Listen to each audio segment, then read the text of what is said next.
Assalamualaikum warahmatullahi wabarakatuh. Perkenalkan, nama saya Ahmad Saifuddin dari jurusan Tedris Biologi Fakultas Tarbiyah dan Ilmu Keguruan Institut Agama Islam Negeri Metro. Nah, di sini saya akan mencoba menjelaskan suatu materi, yaitu fisiologi tumbuhan. Nah, saya di sini akan menjelaskan salah satu materi di fisiologi tumbuhan, yaitu konservasi energi fotosintesis. Nah, kalian tahu nggak sih apa itu fotosintesis? Nah, untuk secara umum fotosintesis ini bisa didefinisikan suatu proses biokimia pembentukan zat makanan karbohidrat yang dilakukan oleh tumbuhan, terutama pada tumbuhan yang mengandung zat hijau, daun atau klorofil yang memanfaatkan cahaya dan karbon dioksida.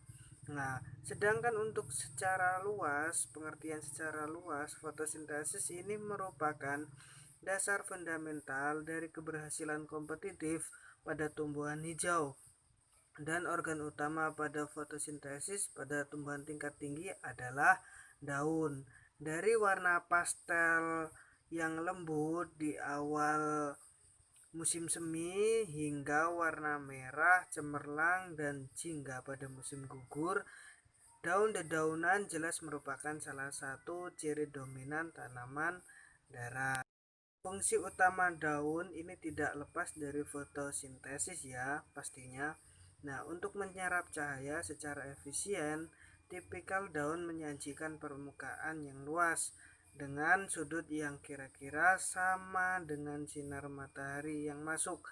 Dari perspektif ini, daun dapat dilihat sebagai mesin fotosintesis direkayasa dengan luar biasa untuk melakukan fotosintesis secara efisien dalam lingkungan yang sangat tidak bersahabat.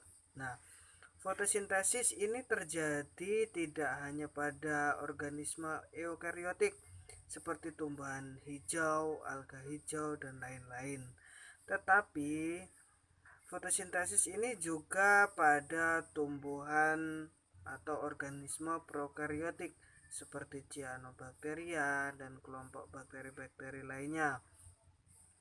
Pada tumbuhan tingkat tinggi dan ganggang hijau, reaksi fotosintesis terjadi di kloropas yang secara sederhana merupakan mesin termodinamika yang luar biasa.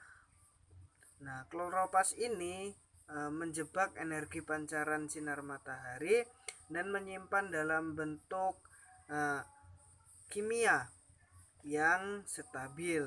Reaksi yang mencapai transformasi energi ini diidentifikasi sebagai reaksi fotosintesis dan bergantung pada cahaya. Proses fotosintesis ini merupakan proses oksidasi dan reduksi. Walaupun pada awalnya mungkin tidak terlihat jelas, fotosintesis pada dasarnya adalah reaksi oksidasi dan reduksi. Hal ini bisa dapat dilihat dengan memeriksa persamaan ringkasan fotosintesis. Nah, bisa dilihat di sini di atas. Ini adalah proses ringkasan fotosintesis, yaitu ada 6CO2 plus 6CO2 plus 12H2O ke C6H12O6 plus 6O2 plus 6H2O. Seperti itu ya. Nah, di sini fotosintesis ditampilkan sebagai reaksi antara CO2 atau karbon dioksida dan air untuk menghasilkan glukosa, karbohidrat 6, karbon atau heksosa. Meskipun glukosa bukan produk pertama fotosintesis, glukosa ini merupakan bentuk umum dari akumulasi karbohidrat. Energi yang dihasilkan oleh reaksi ini bergantung pada cahaya.